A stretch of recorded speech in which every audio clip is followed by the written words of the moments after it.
Hi, my name is Nick Kelly, and this project is called The Kelly Pamphlet.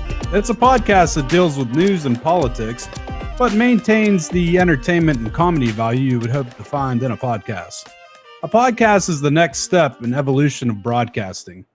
A podcast can be either audio or video, and the content possibilities are limitless, so every listener and viewer could find a show that is specifically geared to their interests and needs.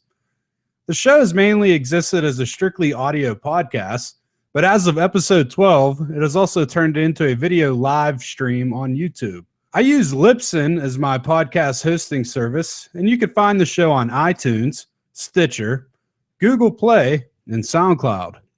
One of the best things about a podcast is it really suits the on-demand lifestyle. Let's face it, it's hard to be in the car at the right time to listen to your favorite radio program, and it's also hard to get home in time to watch your favorite show. With a podcast, you control when you consume the content. It's also great for the content creators because you could start your own show based around your own interests with virtually no startup. You hardly need any gear or extra money.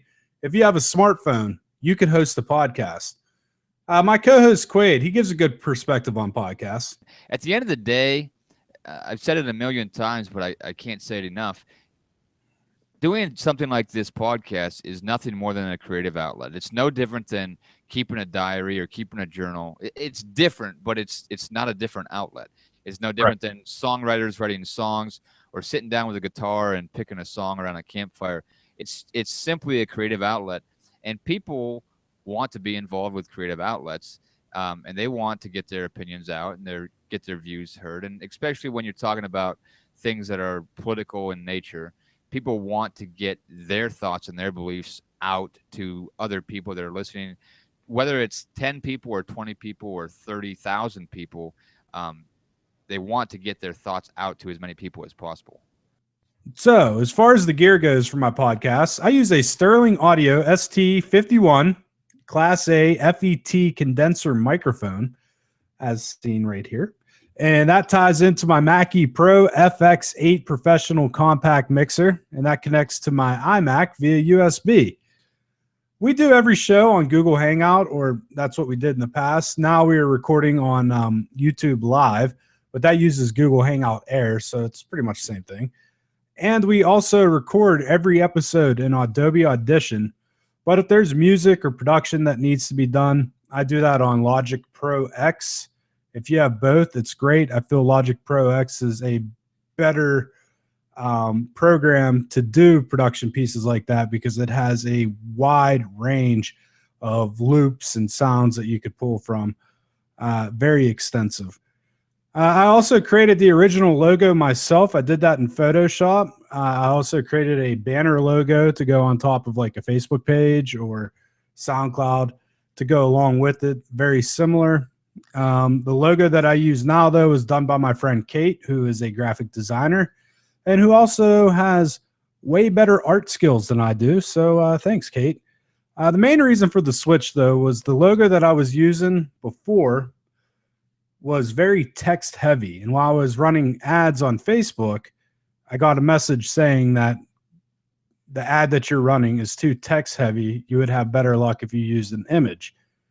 I didn't have the ability to do it myself, but luckily my friend did.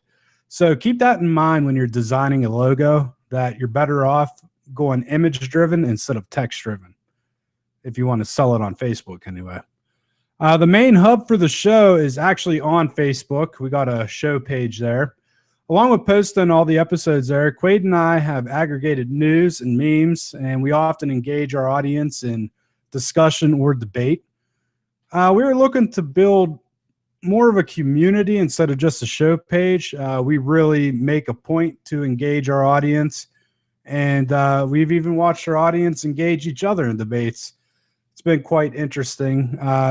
Currently, we have over 100 followers on Facebook, which I'm pretty proud of, and we have a 100% response rate. So we will get back to you if you follow us. Look us up, and we'll prove it. The Kelly Pamphlet on Facebook. On Twitter, I handle that on my own, at Kelly Pamphlet. Feel free to follow me there. On there, I make a point to engage in debate as much as possible. I also continue to share my views on world events and everything else going on. I currently have over 300 followers on Twitter, and the growth there has been pretty steady as well since the show began, so I'm pretty happy with that. During this project, I invested in promotion. I actually paid for to promote the Facebook page, and I paid to promote individual Facebook posts and individual tweets. Word to the wise, if you're starting a podcast, don't do this. It's a waste of money. You get enticed by the number of impressions that you're going to get, and you do get a lot of impressions. But as far as engagement goes, it's not worth it at all. The result in traffic numbers is very minimal for the amount of cash that you pay. All right, so a few parting words before we go ahead and play some clips of the show. If you're thinking about doing a podcast, maybe you're a DJD student looking for the project to do, or maybe you're just somebody who's interested in podcasts and thought about, maybe I'll do it, maybe I won't. My recommendation is do it. Podcasts are great. The best thing is they're 100% you. It's unique to what you want. I mean, do you want an audio broadcast? Do you want to do audio video? It's up to you. Also, the content. It could be about whatever issue you like. And I mean that. I mean, there's ridiculously goofy podcasts out there that get good traction. So keep that in mind when you're coming up with the topic that you want to do. Make sure it's something that you know a lot about. Make sure it's something that you're actually passionate about, because that'll come across when you're broadcasting. As far as the technical aspects go, prep is very important. I do the 3-to-1 ratio. That's kind of the rule in radio, that if you're going to do an hour of broadcasting, you prep for 3 hours. It's a lot, but it's good to know what you're talking about. If you don't, that will shine through in a hurry. Another thing is don't script. I mean, yes, there are like drama podcasts out there that's 100% scripted. But if you're just trying to do like a monologue show that sounds like a radio show or a dialogue show, scripting shows horribly bad, and it's not a good look. And if you're reading too much, it shows through and it becomes very uninteresting. So keep it free flowing. And also remember, writing comedy is very difficult. So unless you are actually a skilled comedian, don't write jokes. Comedy comes through spontaneity. Stick to that. The comedy will come. Everybody has at least a little bit of a funny bone. And make sure you're you. Don't try to be something that you're not. Be who you are. Broadcast what you want to broadcast, and make sure you're passionate about it. And I'm sure you'll do fine. Quaid, anything to add? The beautiful thing about podcasts in general are that they, typically speaking, they are creative outlets where people just voice their thoughts and their opinions. And your thoughts and your opinions belong to you, and they should not have to be politically correct. And I think that's what makes entertainment entertainment.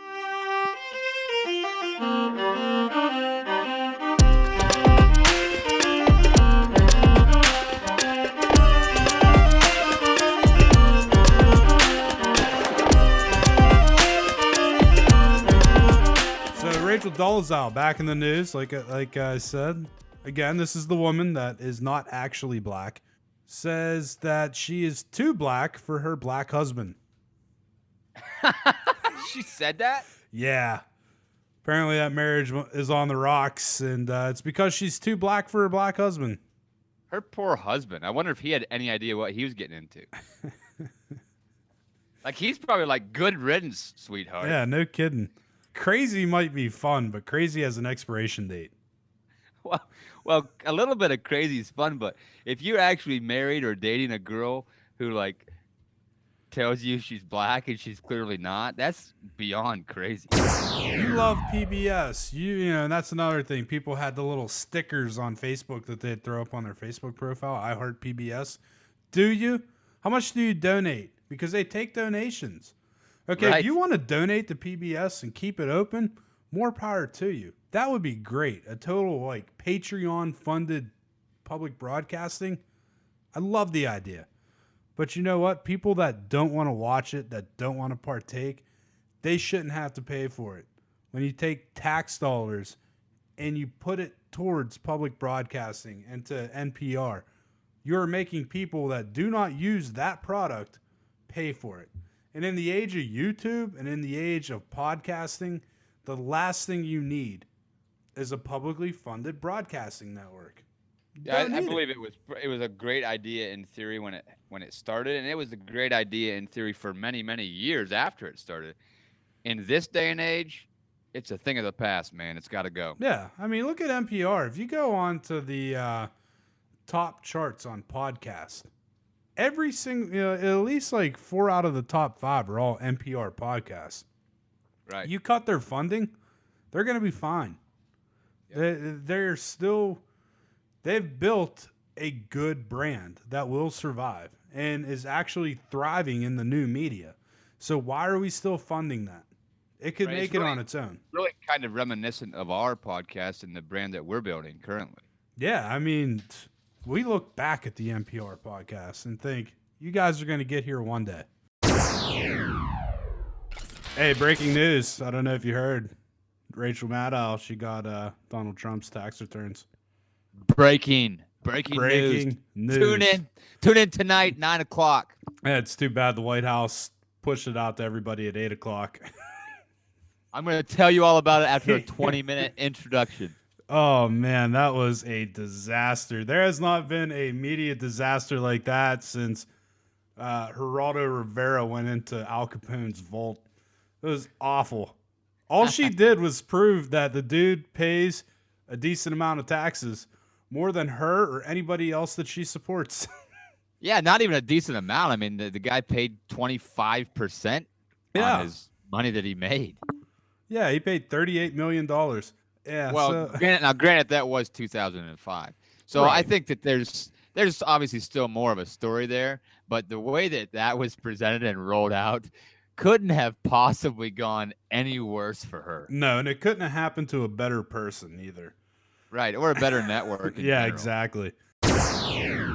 Story or two, but Vault 7 from WikiLeaks. This is a good one, right? I don't know what you mean by good. Scary. Yeah, and it's not really getting covered. Nobody really seems like when Edward Snowden broke, that was it hitting the fan right there. Nobody cares. It's like, oh yeah, they're able to hack into our phones, our computers, our cars, everything. They can hack into everything. Smart TVs. Smart TVs. They're talking about the fact that these smart TVs have the capability of video and voice recording for 24 to 72 hours after they're powered off. Yeah. Wrap your head around that. And that's in everybody's home. You're like, well, I don't have a smart TV. Well, you got a cell phone. They could turn that on. They could actually turn the phone on. Without looking like it's on. They call it fake off. Wouldn't you think they'd come up with some better term than fake off? Hey, Jack, what are we going to name this one? Let's go with fake off. That's brilliant. Why didn't I think of that? That's pretty scary. But that's why he gets a big government contract. Right. It's scary, but it's also so sad that this has become the norm. Like the conversation of leaks and spying and wiretapping and all of this stuff has just become the new norm. And it's almost like it happens so often that it used to be you had to stop and actually read the article or listen to it and try to figure out if it was real news or fake news. And now it's almost to the point where nobody even cares if it's real or not. They're just like, yeah, whatever. I know it. I know that's the way it is. That's what exists. That's the world we live in. No big deal. Well, I think what happened, especially with this, is like when the Edward Snowden stuff came out, we kind of thought along these lines that this was the type of stuff that they were capable of doing. So I think we accepted it. And now it's basically confirming those fears, but we've already been conditioned to it. Thank you for listening to the Kelly Pamphlet. Now get your ass to the Facebook page. Don't forget to subscribe on iTunes, Stitcher, Google Play, SoundCloud. And I think that's it. How do you like my Batman boys?